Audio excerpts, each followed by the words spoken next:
Hey, what's up, Geekscapists? Welcome to a brand new Geekscape podcast. I'm Jonathan London, your host. And if this is your first Geekscape, well, welcome. We're going to be talking exclusively about The Mandalorian Season 2 on this one.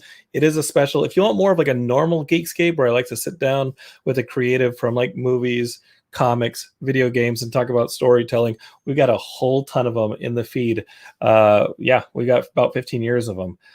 That's usually what we do here on Geekscape, but we do have these specials where I like to sit down with my good buddy Ian and get kind of like a deep dive on one of the major geek events. I got some light in my face if you're watching this streaming on YouTube, Facebook, or on Twitch, trying to figure out where the shadows lie. But we're going to be talking exclusively about The Mandalorian Season 2. There will be spoilers, so I'd like to just let y'all know there are going to be major spoilers from here on out. If you're watching this live, I'm going to keep that spoiler warning banner up just to let y'all know. And Heidi's nice enough to say, you know what? You want me to come hang a curtain on the windows so the shades don't give you stripes? No, I think we're good because our good friend Neil Johnson, who's a fantastic director in and of himself, says the light looks good. I think it adds a little bit of a mood. What do you think? It's all right, you think? Matt Kelly says, I love these afternoon episodes that I can watch at work. And Matt says, Heidi, come in and help the man out. He's going to be blinded. No, I'm going to be fine. Geekscapists, we have important stuff to do. We can't worry about this light. We got to get straight to The Mandalorian. And to Ian, our specialist, who started Geekscape with me all these years ago. If you enjoyed the Geekscape, I'm still trying to shift. If you enjoyed the Geekscape holiday special a couple weeks ago, where we raised money for Big Brothers Big Sisters, that was a full Saturday, 15 hours long. I think Ian was missing a little bit. He's a guy who I started Geekscape with all those years ago. But you know what? We got him here for you, and he's here now. So let me bring him in. Ian, how are you, buddy? You doing all right? Doing okay, in this whole quarantine, locked at home thing. We started it with you. We started quarantine with you, and now we're back. I find it appropriate. We're back, baby. Oh, you had a busy day, man. You didn't think today was gonna be busy, and I have you running around right before recording, setting up your light and setting up your recording and this and that. You doing all right over there? I'm fortunate to be working, I do hear that. I handed in my last bit of client work last week. I am on fun employment now, not collecting unemployment, but I'm excited to have a nice stretch until like the first week of January where I can just concentrate on some stuff. I think I might knock out some writing, some editing, and we'll figure it out. Matt Kelly wants to give in real quick. He wants to put in his 2 cents. He organized the live stream last weekend, which is all up on the feed. Everything's up there. And he says, Ian not being on the live stream was a huge oversight and the producer of the event should be fired. Well, Matt, I asked Ian. Ian says that Saturday nights and Saturdays when we asked him to be on the live stream. Earlier would have been fine, but you asked for 9 o'clock Saturday night. Ian, listen, pal, this is how it works. We had 15 hours of programming. And yes, we could have put you on any of those first 14 hours.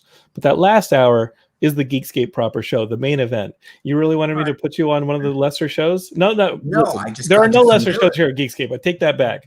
They were all fantastic programming.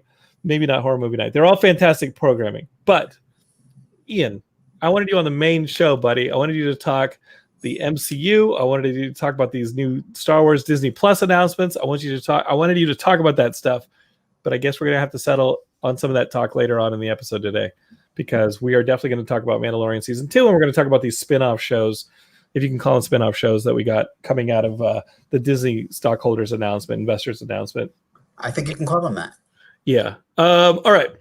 Here we go. Mandalorian Season 2, buddy. Let's start generally. I liked it.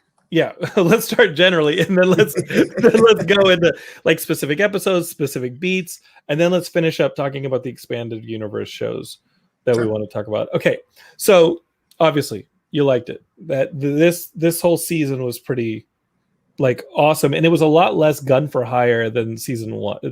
Season one was kind of like the one-offs. Everybody's got a mission. There were, out of 8 episodes, I think there were about half of them were gun for hire episodes in this season. Would you agree? Was it even half?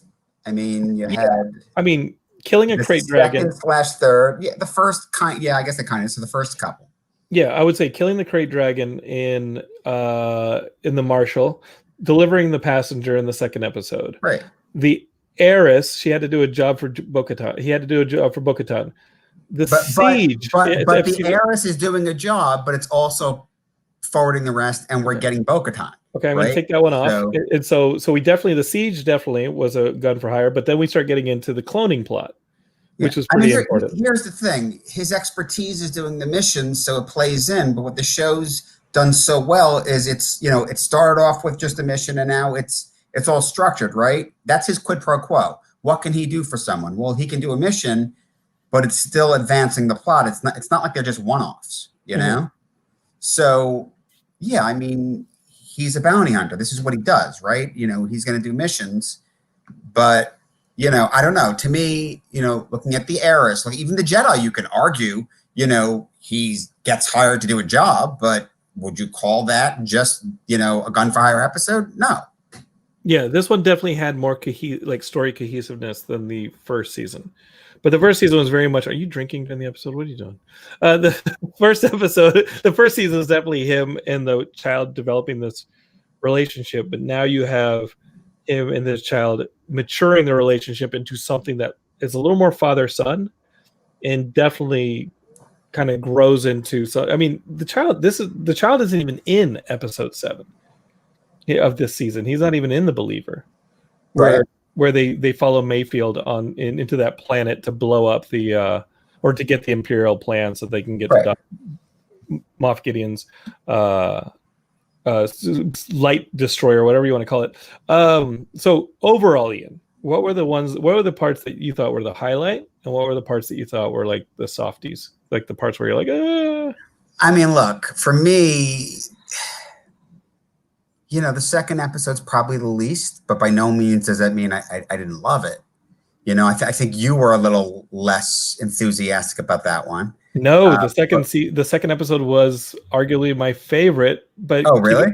Keep in mind, I was sitting. First off, I think Peyton Reed is awesome and deserves all the praise that comes to him all the time. Yeah, I've thought that for 20 years.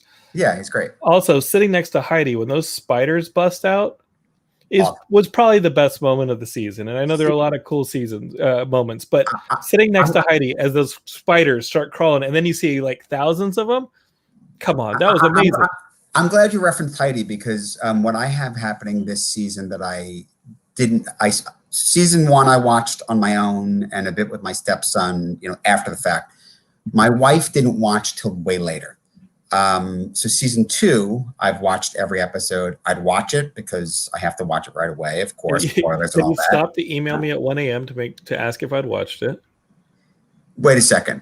The one time I emailed you, first of all, I make a point to email, not text in the middle of the night, right? I have everybody on mute, so it doesn't matter. Yeah.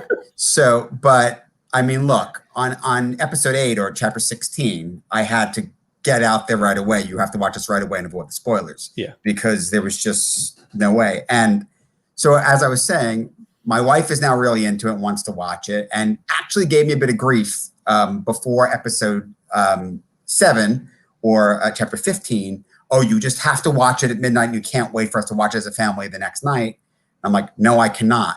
And boy, did I feel vindicated by chapter 16. And that assessment, right? Oh my God, it got spoiled for me within. It did not get spoiled for me. I'd like to say, but it would have.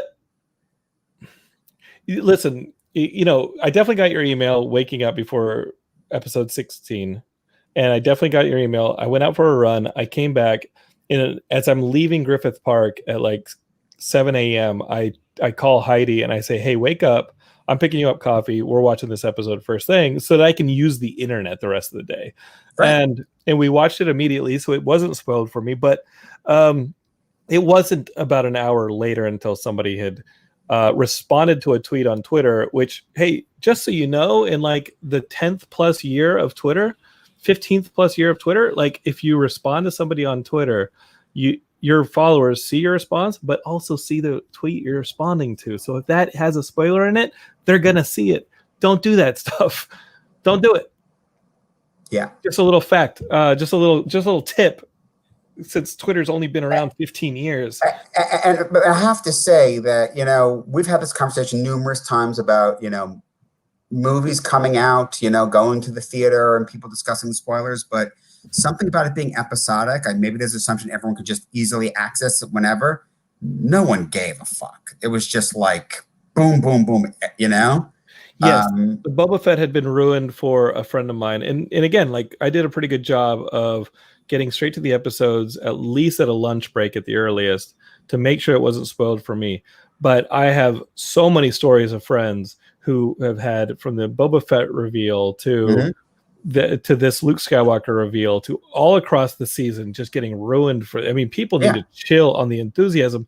They don't need to not have enthusiasm, but they have to chill on conversing it until I think the weekend is a pretty good gauge. Hey, as I said to you, even Mark Hamill's tweet, "Seen any good TV today?" I said I'm not even retweeting that until a few days, because I think it's just too much of a, anyone that is familiar with it would know immediately, right? Certainly, if I retweeted that, people would know. Yes. I did not retweet Mark Hamill's tweet, even though it was awesome. I think it was hilarious. And then this morning, Ming Na woke up to the book of Boba Fett news about Robert Rodriguez being added as an executive producer and part of the creative team with Dave Filoni and Jon Favreau. And she said, "Any good news? Anybody hear any good news?" So it's cool that they're doing the book of Boba Fett. We're going to get to season 3. We're going to get to the spinoff Ahsoka show. We're going to get to what we think Obi-Wan's going to be. We're going to get to all that stuff. Season 2, we were talking about it. You didn't like episode 2 as much. Was it because of that? I still loved it. I just, thought it was just a little bit. It just felt more like a bit of a frolic going off on a tangent, But I mean, it all worked and it was great. It was fun. I loved, the X-wing pilots coming in. One of them was Dave Filoni, which was great. Yeah, we do see one of them later on in episode 4. So, I think it was hysterical about that. And listen, we could break out some highlights of every episode. I mean, look, opening up with that extra length first episode, which was great and so cinematic. That's the thing about this show is I think there's some criticism of the very first episode of season 1. It felt a little bit, I heard people say cartoony a lot, right? Which, considering the pedigree of the Filoni stuff, I mean, for me, that wasn't an insult in any way, shape, or form. But I understood that people didn't feel it was quite as sophisticated as it might be. And this show, obviously getting, the child, Baby Yoda, Grogu, into it, up the stakes. So I generally would say to people when they're watching, if they hadn't watched already, to watch 1, 2, and 3 together of season 1, because then you kind of, you really see the motivation. I mean, he's had his arc. And, and as a character, he's shifted, he's grown. I mean, if it was a feature, he's already had that evolution happen, right? Season 2, I just think from the get-go, it's just fully realized and great and just has all those elements, of just being really solid. And as I said, again, the whole thing feels like a feature. In essence, when you look at the season, together, it's like we got this extra long movie, right? So, yeah, I love the whole thing. Episode 1, I mean, the tease of Cobb Vanth and the Boba Fett armor, and then it isn't Boba Fett, all the way to the ending. And by the way, seeing a Krayt Dragon, amazing, evocative of Dune. And yet, if the extended universe stuff, I mean, they've always referenced Krayt Dragons forever. We've only seen a skeleton of a Krayt Dragon. Yes. In the very first movie, there's a skeleton. But yeah, exactly. So, I mean, that was just awesome. But, I got to tell you, it's funny. For me, a lot of people I knew that watched it didn't really catch that's Tamara Morrison at the end. And I had to say to people, I'm like, yeah, there's Boba Fett at the end. They're like, wait, what? I said, it's Tamara Morrison scarred up. That's Boba Fett. People are like, oh my God. Yeah. Yeah. I mean, not everyone catches it. Not everyone knows this stuff is inside out as the rest of us and is immediately referencing episode 2 when they're watching that, The fact that the whole episode happened on Tatooine, and it's the first time I think that we've been on Tatooine in The Mandalorian. No, he dropped in to Tatooine in season 1, and that's episode 5. That's where we met the character who watches the ship. And Fennec Shand. Right. And you had told me that you thought that the feat in that the teaser on that one episode was Boba Fett. And I was like, that sounds great. That sounds awesome. Let's bring it on. It's been long enough for Boba Fett. And keep in mind, Geekscape is when you're listening to this and watching these shows, this takes place, what would you say, in a year or two, maybe 3 at the most after Return of the Jedi and the Destruction? 5 years. It's 5 years. Yeah. So this is what Started I would off 5 years. How long are they together now? Is it a whole year? I don't know. But 5 and 6 at this point. 6 years, like, this is a question I have. How's Cobb Vanth still alive? Because if he has the Boba Fett armor, and keep in mind, like, it went to the Jawas, it was eaten by the So I have to say, I haven't read the Aftermath book. Right. It's in the Aftermath book, and apparently he has the armor in the Aftermath book. They never reference it as Boba Fett's. It's Mandalorian armor because, it's great. It's one of those great things. You don't see it because you're reading a book. So it's not till you see it and you know that's Boba Fett's armor. Yes, when you see Cobb Vanth standing there in Boba Fett's armor, you get it. What I want to know is, when you think about Boba Fett in that reveal at the end of episode 1 of the second season, and you see Tamara Morrison turn towards camera, and he has a determined look on his face, and you're like, oh, we're gonna get some more Boba Fett later on. He waits for the armor to get off planet before he actually goes for it. Yeah, listen, there has to be a story there. It's definitely a big question. How did he lose it? How did the Jawas get it to sell it to Cobb Vanth? And why exactly? Why did it not come for it sooner? You would imagine that he would come after Cobb Vanth and say, "Give me my armor." I'm wondering. But I have faith in Favreau and Filoni to explain it. That's that, and maybe the telegraphing of the way that they took out the Krayt Dragon are the two kind of head scratchers in episode 1 of the season for me, where you see them load the explosives onto a bantha, and then they go and dig a hole to blow up something that also digs holes. And I'm like, whoa. No, just have it eat a bantha and explode. Like, we know it's getting there. We know it's going to get there. Sure. That being said, it's a cool sequence. Like you said, it's like super cinematic, and it's huge. We get to see, him fly around in his jetpack. We get to see a bunch of the huge stuff that we only saw. By the way, it was great. Also in that episode, when Cobb Vanth is firing off the rocket, I'm like, all right, how do you reload this? That's what I ask about the wrist launchers as well. Yeah. With the wrist launchers, I'm like, you just take those little needles and just keep putting them back in the wrist launchers once you've fired it. But also, like, they make a point, at least in season 1, about getting a reload, he gets it from the armor. It's like, they're gone. Like, you can't just go and buy this just anywhere. Yes, and the firing of I'm just going to call them killer bees. I know that's not the name of them, but the wrist rockets is a major part in the fight with Moff Gideon in episode 8 of this season, because he knows that he's already expended them. Okay, so episode 2, I love episode 2 just because it's a fun monster movie. Yeah, it's very fun. It's super cool. I think great. I mean, all the controversy over, I want to call him Grogu now, but at the time we didn't know him as Grogu. But over Grogu eating the eggs. I mean, it's fun. It's funny. We can get into the argument because when you look at episode 2 and episode 3 together, there's all right, they're just eggs. They're not sentient yet. Does he really understand what he's doing? I mean, but honestly, it's so macabre. I think it's hysterical. Yeah, it is funny. And again, what I also thought was amazing was that we actually got to see artwork that was developed for Empire Strikes Back on screen. Those spiders were created for Dagobah, and we finally get to see them on screen. And I just love that, there was a meme going around this weekend of, 2 kids playing with old Star Wars toys, and it was like Jon Favreau and Dave Filoni writing for The Mandalorian. And I didn't see that one. I love that. It's really cool. And follow Geekscape on Facebook, where we share stuff like that. Ian, clearly, he's been too busy. He's not on Facebook. Hey, half the ones you share are mine. There is also that. Yeah, I should have texted it to you too. But I do love that those two seem to be going back to the old archives at Lucasfilm and finding artwork and bringing it all back out. Stuff that never made it to the screen is making it on the screen here. And Jim Pelgrinelli jumps in here from Brooklyn to say, is it just me, or does it not feel insignificant that the best Star Wars content we've gotten in the last 20 years was serialized with more room for character development in a longer story? You know what, buddy? We got like a 9-hour trilogy out of J.J. Abrams and Rian Johnson. I don't know if I think the mechanics of some of this stuff is off. You know what I mean? And we can talk about it later on. I want to talk about that.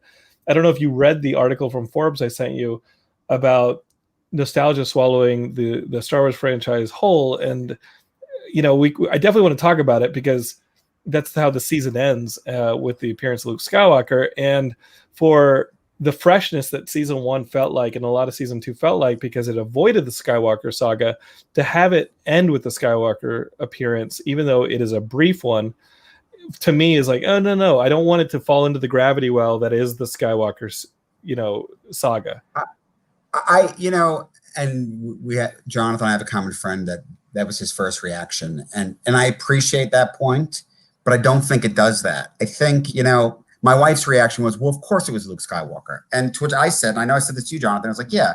And if I was reading a comic book or even an animated show, there would never have been any doubt in my mind with everything Ahsoka said and summoning and at that time in history that it would be Luke Skywalker. But because of the constraints of, you know, I mean, listen, and we'll get into whether, you know, how good the CGI was, but we couldn't imagine it would be Luke Skywalker because it's a television show. You don't expect Mark Hamill. Mark Hamill is, you know, 37. Yeah, he's 69, I think. 69. You know, so, you know, playing himself at 40. I mean, sort of playing himself, right? You know, it's all those things. You know, we wanted to believe it. And I know. Listen, my personal reaction, because I wanted to believe it, but I really just didn't think that would happen. When I see the X-wing fighter, I just start tearing up. No, actually, tearing up is not even the right words. I was coming out the other end? Oh, I was fully crying. You know, I was sitting alone in the dark watching it with my AirPods in, you know, in the middle of the night, and I'm just like crying because I'm sitting there, and the whole time, you know, and they do the whole thing where, you know, you can't see, you know, he's in the hood, and yet it looks just like you're in front of the Jedi. The second you see his right hand, the second you see his belt, the green lightsaber, the right hand, I'm literally sitting going like, are they really doing this? Are they really doing this? Are they really doing this? You know, and the whole time I'm like, they're not going to take this away from me. They're really doing this. Right. You know? And then it's Luke. And then even I was just so amazed that even R2 coming on screen, I was like, well, of course R2's there. And yet I didn't think I was going to get R2D2. You know? I was like, I can't believe this is happening. So but here's the thing, coming back to your point is it's not swallowed up because it makes sense that Grogu goes there, and we'll discuss whether or not he comes back.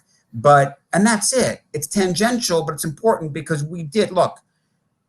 The reality is this: the second you brought in, you know, a Force-sensitive creature, you know, that needed to learn the Force, you were touching on that, and that's the good argument. You know, most of the first episode, when the show was just announced, we thought we weren't going to have that. But once you bring that in, it is touching on that, but it's not going to be the rest of the show. Because season 3 is clearly going to be about a Mandalorian, you know, civil war of sorts, you know. And honestly, it's positioned really great because, and I know, Jonathan, you haven't watched all the Clone Wars and Rebel stuff yet. I'm in deep on it though, which is okay. I'm appreciating a lot of it. I think it's not till season 4 that you're really going to get to the stuff that's going to become relevant here. But there's a lot of background stuff in there on a Mandalorian civil war before the Empire. And then in Rebels, you'll get to what's after the Empire, or when the Empire is in power. So all this stuff, and you know what we have set up within the Mandalorian, we have, you know, obviously, you know, afterwards in the fundamentalist side of it, you know, what the Watch was the Night Watch, Death Watch, excuse me. You know, they're these fundamentalists, and he's this great character now because he's caught in between, you know. But he did take his helmet off. So, and you might be thinking, well, they don't know that. It's like, yeah, but they ask, and he has to say, have you taken your helmet off? Does anyone take your helmet off for you? Yes, he has. So by their creed, he's now out, and yet he sort of leans in their direction. Because right now, he's rightful heir. Mm-hmm.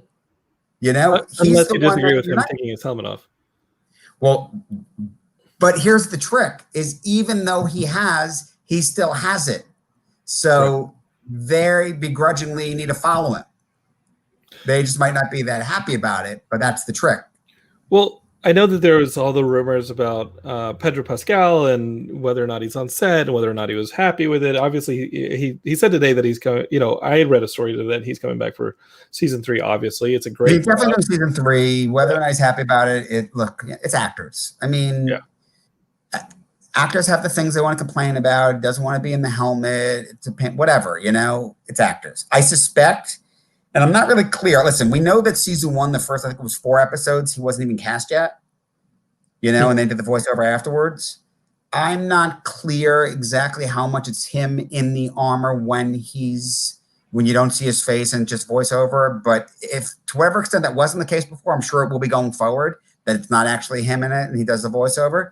I have to say, I was thinking about this morning. He does such a great job because his voice has that right blend of, he's badass but sensitive. Yes. I mean, he really just such a great job, what I was going to say was that the show, I was reading this article today that my friend Andy Rattinger, I think who's watching right now, sent me that Josh Spiegel had talked about being a casual Star Wars fan and how like things like the Luke Skywalker appearance and the Rebels references and characters like Ahsoka Tano coming back, it like doesn't mean as much for him, and he just wants to see the advancement of a pure story, a fresh story, and I get that. But he also referenced the Kuleshov effect, which is in film when you take a picture of a man, like a blank-faced man, like you could say it's Mando, and then you have a picture of like food, you would say that man is hungry just by the Kuleshov effect, giving you that kind of reference between the two images. You would connect that in your mind. I do not think that is what is happening here, because we do, yes, have that episode 3 in season 1 where it's almost no dialogue. We do have a lot of episodes where there's long stretches where the only characters that are on screen is a baby that can barely talk, and Mando. But what that isn't attributing is the physical performance of these actors, where you do have the mastery of a puppeteer, or you do have the mastery of someone who can use his physical body and the way that he walks, his gait, the way that he stands to affect a lot of emotion. And you don't necessarily need his helmet to come off to get it. And then you add in the voiceover that you were talking about. Then you add in the inflections. Then you add in all that stuff that should not just be like scrubbed to the side as not part of the performance. You don't need to have your helmet off to get a great performance. That being said, episode 7, The Believer, he takes his helmet off for Mayfield, to access the computer, where the rules were a little gooey there. And that was another part where I kind of scratched my head and said, I don't think he needed to take his helmet off for that. I don't see why Mayfield didn't access the computer himself, considering I didn't even recognize him later on. More importantly, I agree with you there. And comment my wife made, who's a writer, she said, he would have landed so much more if he hadn't done it in episode 7 and just did it for Grogu. Exactly the point. That would have been huge. Boom. Like he's never done it, and this is when he does it. Mind you, he still did it for Grogu in episode 7, but I agree completely. Didn't need to do it there. Should have just been in episode 8. Yeah, that was one of my head scratcher moments. I wanted to say, Luke Skywalker and the ending of Boba Fett is what we're all talking about, but episode 8 was so good. Before then, it was already so amazing, and that also, it's like it's almost like, in all the hubbub, we're losing sight of how great the show is with Pedro Pascal and everything else, and same thing, and we're going to discuss this, but I mean, is Grogu not on the show? Yes, we fell in love with Grogu, but the show's great regardless. Mm-hmm. There's so much going on. There's so much great about the show. Listen, episode 7, Grogu wasn't in. It was great. Yes. And again, going back to the fact that Filoni and Favreau are going back through the years and pulling stuff out, the appearance of Dark Troopers in the episode, I think it's called The Tragedy, which is the 6th episode where you have Boba Fett confirmed and he shows up and they fight around the Jedi Temple. I went crazy because Dark Troopers were introduced in the Dark Forces video game when I was in freaking high school. That was the first instance of Dark Troopers. And, when Lucas Arts got sold to Disney and they kind of threw out a lot of that extended universe stuff from the 90s, I thought Dark Troopers were going to be gone. I thought you're Dark Troopers in episode 8 of season 1. Right. Like Yes, we did see the Dark Troopers, but now we get to see them actually flying around and stuff. They look Right. they look different. They definitely look different. Because they say that because they've evolved, now they're fully droids, and they weren't before. Which is a head-scratching moment for episode 8. That when Jonathan said, "Oh, really? Never seen like droid troopers before? Did you not watch the prequels? They're all droid troopers. Like the Separatist army only used droid troopers." What surprised me about the droid thing is I thought, and maybe I was off there, but after episode 14, once they've taken Grogu, and they're taking his blood, and it seemed to me like they were going to a place of, maybe trying to use the blood and study it, and maybe give the Dark Troopers Force abilities. Mm-hmm. Yes. So then they go to droids. I was like, all right, did they turn? I was like, wait, did I miss something? Isn't that the whole point of why they wanted blood? It's not just about cloning. I mean, in the first, actually in the third episode, we thought it was about cloning, but we know that he's not a clone. We found that out then, and obviously we definitely know it now. And I do like that there's a stretch right there where Koska Reeves uses clone as an insult to Boba Fett and says like, "You're not the original." Like, she calls Jango Fett a donor. She says, "Your father, no, that's not your father's armor. That's your donor's armor." Right. And they get into that fight and destroy that poor person's bar, but it happens. Bo-Katan also is like, that voice. I've heard that voice thousands of times. Mm-hmm. Yeah, if you watch Clone Wars, you've definitely heard that voice thousands of times. The cloning never comes back into play in this season. How does it play into a season 3 of The Mandalorian? Well, here's the thing: is I don't know how your thoughts on this, but I remember being a kid and seeing Star Wars. I'm not even going to quote episode 4 because when I first saw it, it wasn't epised 4 yet. Sure. That's not true for you. That's true. Don't condescend me on my show, Ian, please. Listen, you're a child. What can I say? But anyway, so what did Clone Wars mean? When you were a kid before, I mean, none of us knew what it meant until a little over 20 years ago, right? Not even 20 years ago, really. Right. So we had different thoughts about it. Even the thing about Boba Fett, the Apocrypha in the 80s was Boba Fett's the last clone. I don't know where that came out. It was just one of those things that was said. You could not find anywhere Lucas actually saying that anywhere. But that was a thing that was just one of those we all believed, we knew, we heard somewhere. You thought the Mandalorians were fighting the clones. We all had a bunch of stories about what the Clone Wars were in the 80s and early 90s. Yeah. Yeah, we didn't know. And, we didn't actually know what the Clone Wars was about. We knew the Clone Wars was a battle that happened. We definitely didn't know it was a galactic civil war and that the Empire was formed over it. We didn't even know that, my perspective was the Empire had been around a while. I didn't know that, the Republic, but here's the funny thing is, when you're a kid, you don't really have a perspective on time the same way. Because clearly Obi-Wan Kenobi was a Jedi Knight that was around before the Empire and fought for the Republic. You're not really thinking about how old is he? And what's really messed up is what was Alec Guinness then, in his 50s? I don't even want to talk about that, because he seems like he's 90,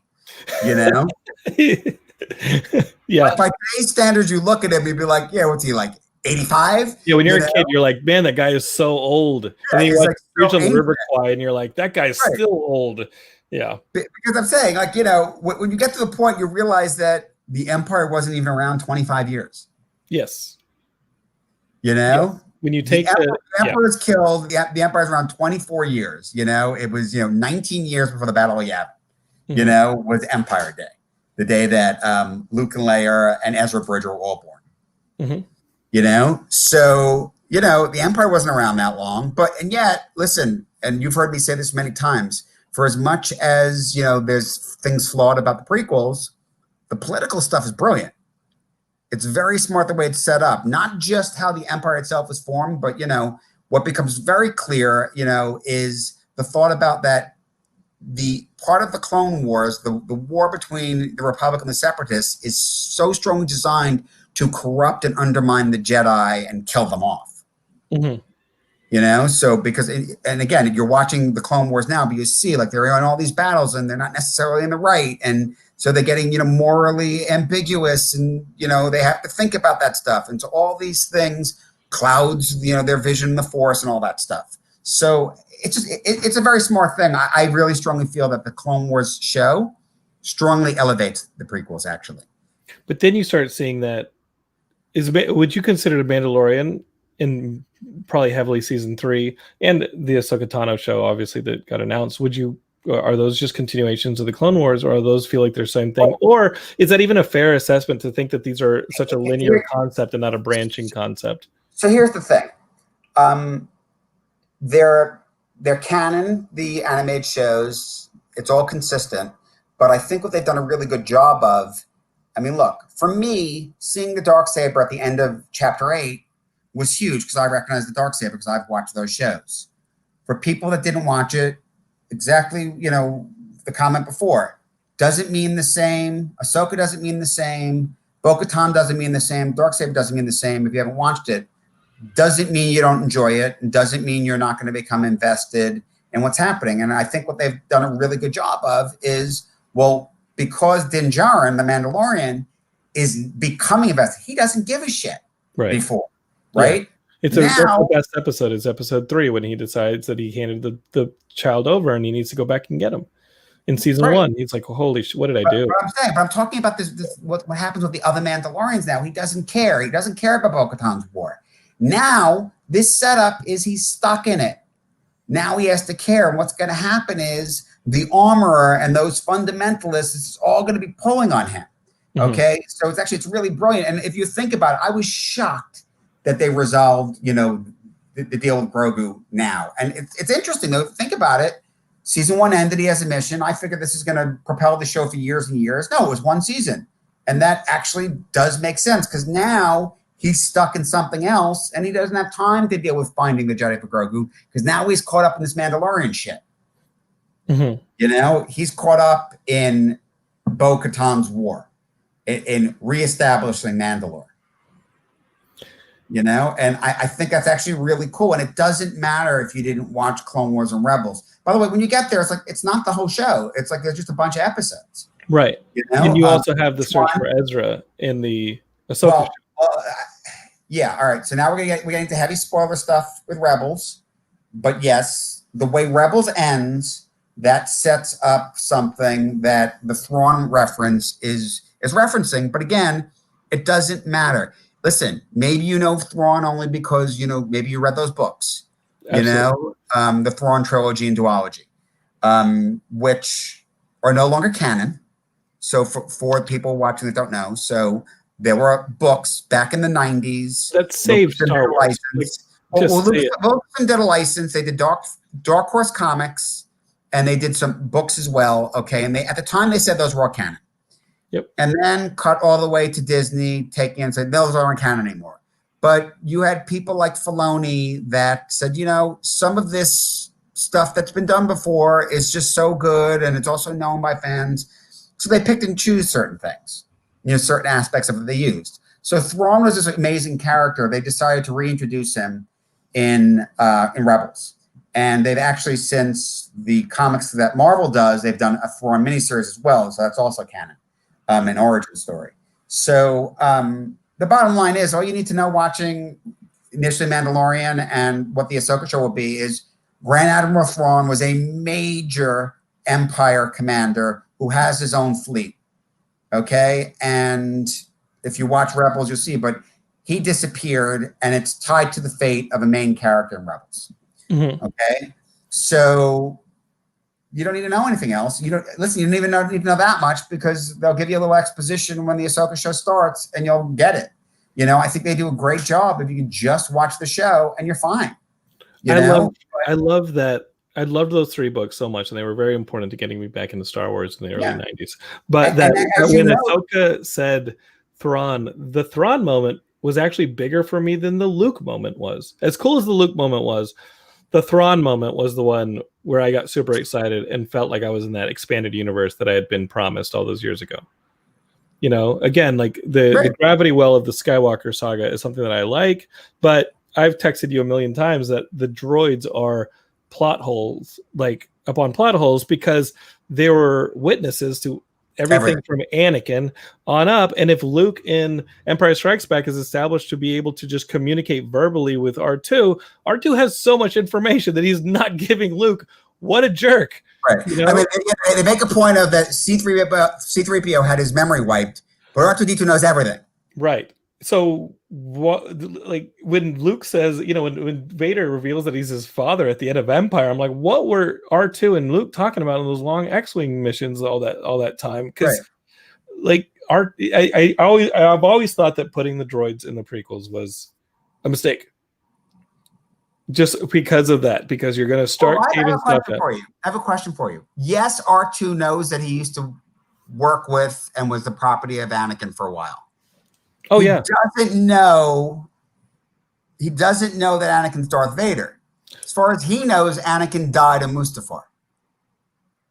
Do we know that he ever heard Anakin references Darth Vader? I don't think he did. So he believes Obi-Wan when he says that, you know, your father was corrupted by the dark side. In episode. We saw that. Yeah. Jim Falgarelli says R2 is a withholding, gaslighting little shit that makes Obi-Wan look forthright by comparison. I agree completely. Not even a question. Absolutely true. Look, R2's such a little liar. He actually claims to be Obi-Wan's property, right? Yes. Beyond that, I mean, you've always heard my argument with Chewie in the Battle of Kashyyyk in episode 3 and how it just throws out Han and Chewie's relationship like crazy because Han still can't be convinced there's the Force, you know, 18 years after the Battle of Kashyyyk, and, you know, Chewie was part of a major Jedi battle. It's like, wait a minute. He doesn't speak Wookiee at all. He has no idea what Chewie's saying, because Chewie would clearly be like, "Oh yeah, about your disbelief in the Force. I was actually in a battle with Yoda on my back." But maybe he wouldn't. Maybe it's like, all right, he believes that secret.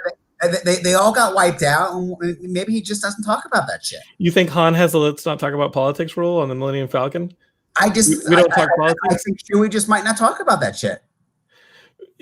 It's like the family members who clearly voted for Trump, and they're like, "I don't want to talk about politics." Talk about that. It makes me uncomfortable. No, it's like veterans, you know, they don't talk about the war. It was a long time ago, you know. Joking aside, you know, I now look back and I wish I asked my grandfather about World War II. My grandfather, who had a full head of hair, you know, and went in and came out completely bald. Wow. Okay, never talked about it, and never seemed appropriate to ask. So what's our excuse? We didn't go to war. Never mind. That's a whole different podcast. Male powder, I mean, our hair falling out in our middle age is a whole different podcast. Chris Vallon says, I wonder if they considered having Boba Fett present when Luke showed up. I know it would have taken things in a whole different direction, which is probably why he was gone most of the episode. When he dips out after getting them onto the ship, when he dips out, I was like, wait, what the fuck? But at the same time, you know, not his fight. And at the same time, though, he does leave Fennec Shan there to fight with them. I think the idea is that he can't get the slave one in. They got one ship in. That's it. What's he supposed to do? Right. You know, he can't fight, you know, a whole Star Destroyer, you know, or light cruiser, whatever it is, you know. So he had to get the fuck out. Mm-hmm. I mean, could they have run away in? Yeah, but I think to Chris's point, that's just it. Ultimately, they know what's going to happen. It does not work. Luke Skywalker sing Boba Fett for either of them. Right. That would have been awkward. Yeah. The next thing I was going to ask was, we wanted a Boba Fett show. We don't want a dead Boba Fett. I know I brought up the fact that the Dark Troopers are not the first droid army, like not even close. And I thought that it was weird when they were like, eliminating the human element was the last piece, the weakness of human element. And I just think, like, no, the Separatists had droids, whole droid battalions left and right. I would like, as much as Filoni and Favreau love the Holy Trilogy, original trilogy stuff, and celebrating that for like the older fans, there's a generation younger than us that are now in their 20s and 30s that the prequels are their first trilogy. What's up with us not getting remnants of the clone army as droids? What's up with us not getting, you know, those alien races more present in stuff that post Jedi? You know, it seems like the prequels both droids and alien races are kind of like wiped off the map. We see walrus men, but we don't see anything else really. And we're in the Outer Rim. It's not like the argument is like, oh, those are races in the Outer Rim. No, this series is taking place in the Outer Rim. We're seeing all those weird Outer Rim planet. Didn't we see I'm blanking the name, one of Watto's race? I don't know if we saw one of the Watto's races. You know that I want to see a little Jar Jar up in this. Well, you have to realize that Gungans are only on Naboo. Right. And seemingly outside of Jar Jar, you didn't see them, as a spacefaring race so much. I mean, listen, I get your point. I'm not arguing against it one way or the other. I mean, one of the big things is that for the most part, the technology is mostly gone. The droid armies were wiped out. I think, and the Clone Wars, it's been a while. The Clone Wars is 30 years ago. You still see cars from 30 years ago, Ian. Which is why, listen, a lot of people argued when the prequel started, oh, everything is so much newer than, in the other ones, and yet it's supposed to be later. And people are losing fact that, yeah, everyone has like old rundown ships, that's the idea. So, unless you have a control mechanism, you don't have droid armies that were actually specifically completely wiped out. So shifting a little bit on that. Power, but they're actually the Republic becoming the Empire, wiping out the Separatists. So we see, yes, the Separatists were wiped out. Do we see some of that episode 1 and episode 2, episode 3 language in the Obi-Wan series? Maybe. What's really curious about the Obi-Wan series now is with the announcement of Hayden Christensen being in it is, how are they doing that? Like, for me, actors and masks. Well, no, wait a second. I'm fine with, I love the idea of, look, I'm into like the Vader series and seeing Vader and Obi-Wan at the same time, but then it's not just an Obi-Wan series because they shouldn't meet, right? Yes. I mean, the line is there. When I left you, I was but a learner. Now I am the master. We're pretty sure they haven't met since then, So if the show is just a period in time and we're seeing what each of them are doing, good. I'm into that show. I'm not sure that it should be called Obi-Wan. I guess we'll see. I'm not exactly sure what they have in mind, but it's very exciting. I mean, in the same way, listen, they've been doing a comic of Vader right after, and it's good. So what would you expect the Obi-Wan series to be? Because I'm kind of bouncing around Geekscape, because I know I wanted to stick to the 8 episodes of Mandalorian season 2, but I think this is all intertwined, and we have to talk about the Obi-Wan series. I expect to be while he's on Tatooine, studying the Force and getting pulled into certain adventures. I would not expect him to go off planet. I would have expected it to be some kind of more of a on Tatooine kind of thing. But of course, he could go off on a mission here or there. But obviously, the idea is that he has to stay undercover. That being said, knowing that he and Vader don't confront each other until A New Hope, is there any chance that Obi-Wan at least realizes, as Chris Fallon says in the comments, at least that Obi-Wan witnesses Vader and knows that Anakin is now Vader? I think Obi-Wan completely knows that Vader is Anakin. That I don't think there's ever even a question that Obi-Wan knows. So why does he hide like a little? Never mind. Because it's an interesting argument. Why did they wait so long? But A, how does he find him? And B, was it ever going to be a fair fight? Was Obi-Wan going to be able to just go up against Vader alone and fight him?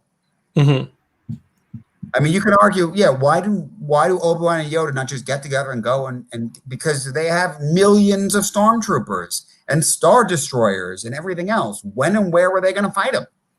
Right. They're fighting a whole empire. They didn't even go looking for Grogu, so I have a little bit of arguments against both of them for just leaving them out there like that. Yeah, and listen, I mean, it seemed like Ahsoka's implication was that Grogu was sort of, pulling back from the Force. I mean, not quite the level of what Luke did, in Last Jedi, right? But the whole idea that he kind of turned himself off from the Force and wasn't using those abilities, because he sort of keeping himself safe, I think is sort of the argument there. I had people say to me, oh, how did Luke find them? Well, the idea was that Grogu reached out with the Force using the Temple to magnify those abilities, and he connected to Luke, so Luke was able to come find him. And I hate to reference it, but it's very much like Episode 9, and 8, and just that connection between Rey and Kylo Ren, right? Sure. So that's the idea there. Absent that connection, they don't know to be out there looking for him. I mean, mind you, Luke's actual mission at that point in history is he's looking for Jedi to train. Yes, and you're seeing this story come out over the last couple of days that all these series, including the Republic Rangers, and you've got the Obi-Wan series, the Ahsoka Tano series, Ahsoka, Boba Fett, and Mandalorian are all at the same time, and they've said that so we're gonna get, mind you, maybe just 8 episodes of each. Maybe it's longer, maybe it's a few seasons, but they're leading to a big event they're planning. They're doing this. I mean, Defender style, but honestly, I think that even though it's TV, the better example is Avengers, and really, I think that the right example is Infinity War. Mm-hmm. Okay, I think that's really more of the idea. But we probably won't see Grogu until then. Do you believe? Maybe. You have to figure they need time in between. See, here's the thing. For me, and you'd probably argue, oh, it's too much. But I think the limitation of not recasting Luke, like with maybe someone like Sebastian Stan, is that they could have done a mini series of, Jedi Academy kind of thing with Grogu, I mean, if it was a comic book, they definitely would have, right? Right. But where did the Sebastian Stan thing come from? Because I just started hearing that when... Because he looks like Mark Hamill might have looked like, if Mark Hamill's face hadn't gotten too messed up and put on a lot of weight in a good way. Hey, don't you knock Mark Hamill on Geekscape, please. I love Mark Hamill, but I'm saying that, Sebastian Stan is a lot more, it's a much bigger guy. We'll check in with him in 30 years. How dare you? Well, right. But I'm saying looking back when he was at the same age. Yeah. Okay. So that's what the internet's talking about. It wasn't, okay. I have a question. It's very specific. When Cara Dune's gun jams, this laser gun, what did it jam on? Considering it was probably a battery. How does that gun jam? The question: does that gun have moving parts? And I think the idea is that since it's such a, it's kind of like a machine gun type of, even though it's firing, it's a blaster. I think iPhone jamming. No, I think that there's supposed to be more of a mechanism in there, something a little mechanized and a moving part. Obviously, there's nothing jammed there isn't a moving part, right? No, I expected it. Knowing that the droids in the episodes 1, 2, and 3 move so quickly, I'm thinking about those rolling droids. Why are the Dark Troopers so damn slow? And should they just name them Dramatic Tension Troopers, which seems to be what they're built for? Listen, coming back to your point before, it's interesting that they decided to go with, upgrading the Dark Troopers to full droids. But I kind of agree with you. I do think it's a problem. They had full droids before. I didn't see anything so special about those droids versus the battle droids, previously. Okay, they were slow as hell, and you needed to plug them in. It was weird. Right. Why, and this is a licensing issue. Every time I saw the Dark Troopers, we cut to them and we knew that they were coming. And you'd have these ominous shots, like close-ups of Dark Troopers in sleep, mode and some of that. And then they'd wake up. It was very Terminator, right? Yeah, they needed to start playing "Let the Hot Bodies Hit the Floor." They just started playing that song. But I'm just saying, were they any more deadly than KSO2? No, I would actually. KSR2 seemed a little bit like if you. Yeah, I think you hit KSR2 hard enough. I think KSR2 or one of the IG or any of the IG units, I think would have a problem. But the Dark Troopers just seemed stronger. They seemed built a little bit tougher. And I love the sequence where he's punching Din's face into the wall. Yeah, because it's great. That being said, it's also awesome when they start flying back into the ship and you realize flushing them out wasn't going to stop them. They're coming back and you have that line, any life forms, you knew it was coming. None. Yeah, the one drawback for me of the Luke Skywalker ending is that is the ending. And again, the gravity well of the Skywalker saga takes away from what these 4 characters plus their they're captive So, Moff but Gideon.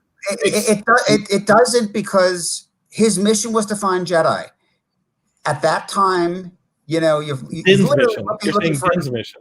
yeah, that mission, because he still has other things to do. That mission was to find a Jedi to teach Grogu. I mean, when you think about it now, of course he's looking for Luke Skywalker, who's literally setting up the only Jedi Academy in the galaxy at that exact time. Ahsoka can't be bothered, it seems. No, she can't. She has her own. She's not a teacher. That's not her thing. That's exactly what Luke's doing exactly at that time. So, of course, it's that. It's peripheral. He dropped him off. That's his deal. But the kid's coming back, and he's going to be very different when he comes back. Now, we don't know what the learning curve is for this beast. And mind you, he's 50, and what, I mean, is it going to take him 50 years to be training other Jedi? I mean, I don't know, but you got to think that, listen, I've always had an issue because, they say, apocryphally that Luke studied with Yoda for a year. And I'm always watching Empire. I'm like, damn, this seems like it's going by quick. Luke was there a year. I mean, we don't even get into relativistic speeds in the Star Wars universe, right? So we're not getting into that. But, I mean, how long were they in Bespin? Yeah, no, they were in Bespin like less than 24 hours, in my opinion. Because that trap had to be sprung, and it's like you're going to take a week. And Vader and Boba Fett got there before them, right? Mm-hmm. So they weren't just hanging out, waiting to spring the trap. So, Ian, why did Din not give Grogu the ball at the end of the episode? Well, listen, you can argue that you call it a ball. It's literally a piece of the ship that doesn't exist anymore. It might have been nice if he did. You could argue it'd be attachment. Maybe he wanted to keep it for him to remember him. Right. It would have been nice. It probably is. It definitely would have been a nice moment. Mm-hmm. I don't think it's a hole. I suspect that we'll see him having that ball, thinking of the kid, Yeah, I think that the Mandalorian season 3 will have. I mean, obviously, it's a Mandalore Civil War looking thing. I don't know if you involve the Rangers of the New Republic in that, because it seems like that level of a political upheaval, even though it's in an outer rim, would be something that the New Republic would be on the radar of. That's probably the show that I know the least about when I think about what's coming. Come closer to the camera, Ian. So we don't know. We don't know what if Rangers is just going to be, again, same thing. It probably starts off as a mission of the week and will become bigger. We know Ahsoka's looking for Thrawn. We have what the Mandalorian initially was going to be dealing with, to bring the Mandalorians together. Boba Fett, it seems, going to be involved in criminal stuff. So here's the thing: he's running the Outer Rim space fairs that Jabba used to have, right? And he's taking it over, and that is not. I mean, come on. And let's remember something, okay? So, all right, you don't necessarily know all this because you haven't watched those shows yet, but you're gonna get a bunch of Darth Maul in Clone Wars, right? And so anyone that watched Solo and sees Darth Maul at the end and goes, I don't understand, how's Darth Maul in this? Well, you didn't watch Clone Wars. Right. He's in it. He survived. He gets very involved. He's very involved in the Mandalorian episodes, and then he ends up, as you see in Solo, very involved with Black Sun, which also is a reference to extended universe stuff, but it's basically the mafia of the Star Wars universe. It's called Crimson Dawn in Solo. But is that the same as Caesar's Black Sun? Same thing. Yeah. Okay. Yeah. So the thing is, unfortunately, in my opinion, at this point, as much as I loved it in Rebels, I don't want to say much. I'll just say that Darth Maul's story comes to a definitive end in Rebels. Mm-hmm. Mm-hmm. He's in Rebels a lot also. Yeah.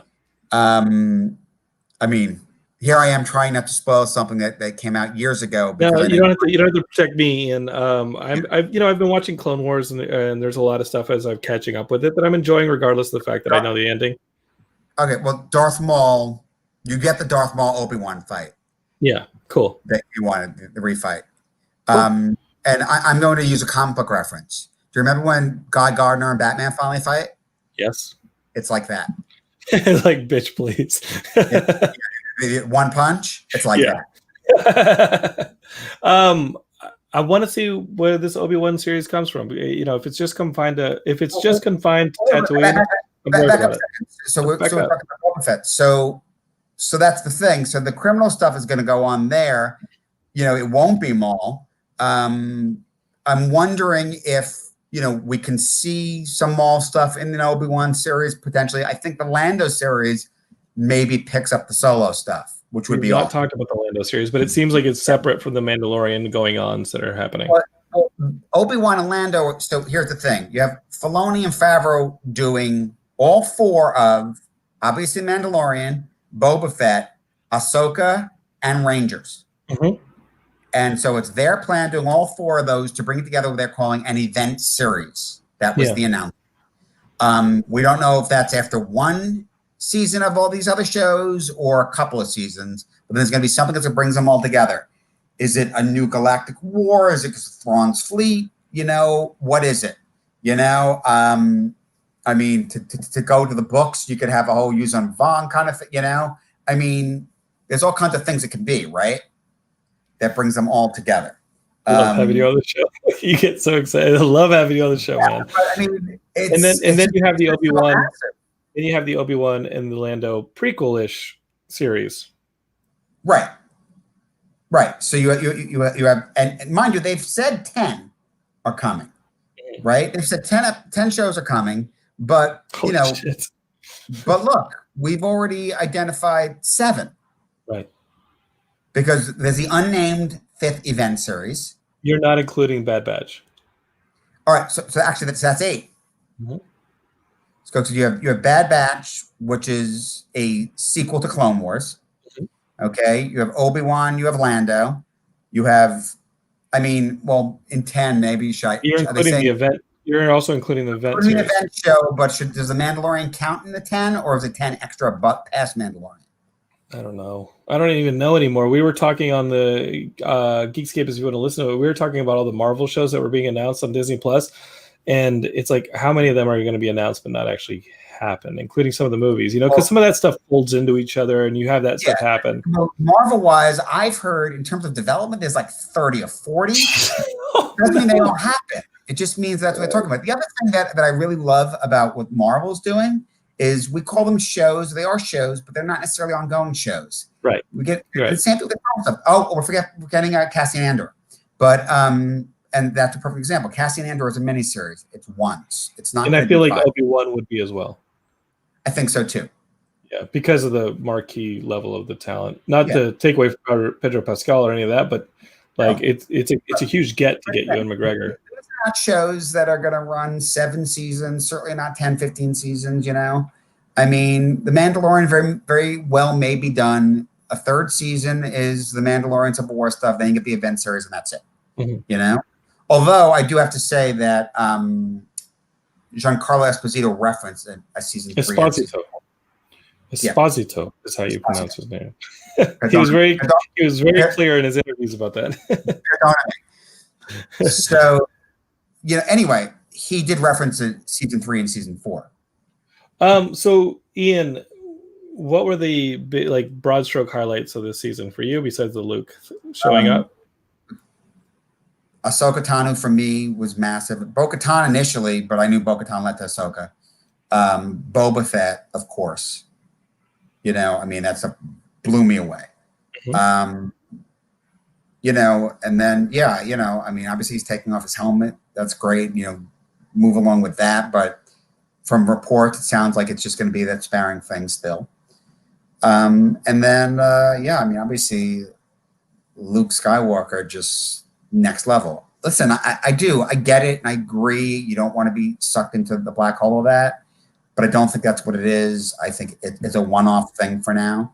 I do think that whatever the event series is, I don't know how you could have that not happen again.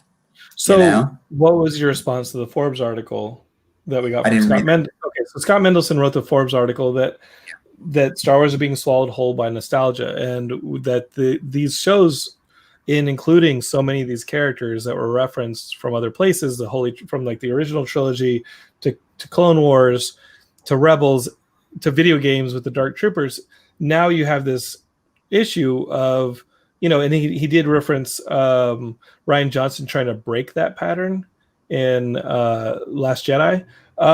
You have this sort of bleeding on nostalgia where you and I, as people our age, you just listed all those as the highlights. What does that do to the Star Wars universe? Does that make sense? You're making an interesting argument because, like Rogue One, a Star Wars story, and even there, we expected it just to be this thing, and then Vader shows up. I love that Vader showed up. Did it need it? It's a little weird, considering he doesn't fight like that when he fights Obi-Wan in Episode 4. Well, listen, wait a minute. What? The argument of that is that they're both using the Force against each other and countering each other, and you just don't even see it. Sure. Listen, it's a revisionist argument, but it's like they're so powerful that they look like they're just fighting, like regular people. Yeah. So what do you say to this, to an article on Forbes that is saying that Star Wars is now being swallowed whole by nostalgia, and that, like, what do you? I mean, you're watching some of these episodes with your stepson. Like, what do we have for fans anymore that are new fans that have things are fresh? You can give the prequels all that you want. The prequels, you can criticize them all you want, but Lucas worked really hard to introduce a lot of new stuff in it. You can go against Last Jedi all you want. Rian Johnson worked really hard to try some new stuff and blow some stuff up and break molds. Give that to Rian Johnson. I mean, J.J. Abrams did that. Okay. Rey was putting her at the center of those prequels. It was all about it. We're not making it about the old characters; they're peripheral. Yes, but the old characters still are. They were there in that trilogy. They were there to sell it, right? Yeah, and you get Leia all the way through. And you get Chewbacca all the way through. You get the droids all the way through. You get the Millennium Falcon all the way through. The universe starts feeling a little bit smaller when you do things like that, wouldn't you think? Yeah, I see the point. I'm definitely someone who, what I loved about The Mandalorian initially was that it wasn't tied to it, but emotionally, once you get, everyone, Baby Yoda, that tie was part of it. It's the Force, it was kind of cool. Listen, how do you feel like, what do you mean he doesn't know anything about the Force or Jedi? He doesn't even know what they are. Well, it's the Outer Rim. A lot of people are like, how is that possible? Because it's so many years since they've been around. Even, years before, it's the Outer Rim. Go to Episode 1, and Jedi seem like people have heard of them. They're like this mythological thing, right? In the Outer Rim, yeah. Yeah, in the Outer Rim, because they're not out there. So going forward, Ian, we're not going to see any Skywalkers. I probably not much. I mean, I think that, it's going to be a big question, whatever the big event series is, and when that happens, what they do there. At a certain point, Rangers of the New Republic, do they have to make reference to Leia? Maybe. Yeah. Maybe not. Danny Rattenberg brings up a good point. Rey was a fresh character coming out of the gate.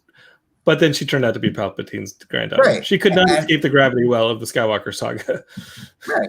But, that's the tricky thing, right? It feels like a cave a little bit, like a cave-in. The problem is that they said it was a Skywalker saga, and Rian Johnson trying to pull her out of that, I get the point that you're making, but I felt that was a mistake. You want to deconstruct Star Wars, do that in a one-off. Don't do that in the main saga, okay?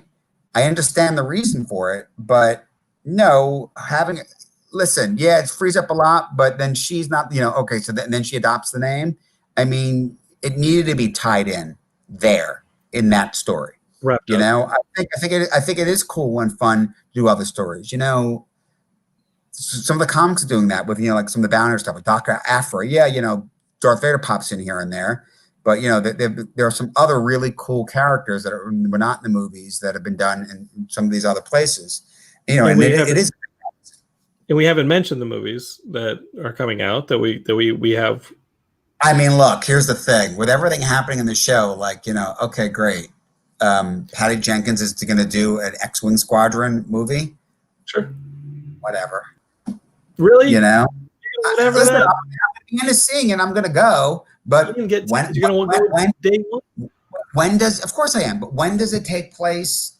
Like, does it even seem relevant when you're getting Rangers of the New Republic, and this event series leading up to it? What's that movie even going to mean? And Taika Waititi has a movie coming out. And he does everything fresh. Whatever he does, I'm going to be into it. But I'm just saying that, like, it does definitely feel at the moment like they've got a much better handle on Star Wars than the movies have had in ages. Mm-hmm. So, Ian, closing thoughts on Mandalorian Season 2.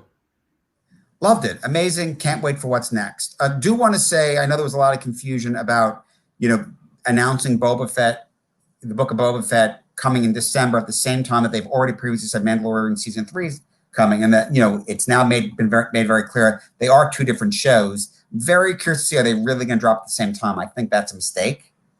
You don't want both shows on at exactly the same time. You stagger that unless they're actually going to be crossing over, and again, it's like, it's a lot. I think you want to have your event thing of you have your Star Wars show on one at a time.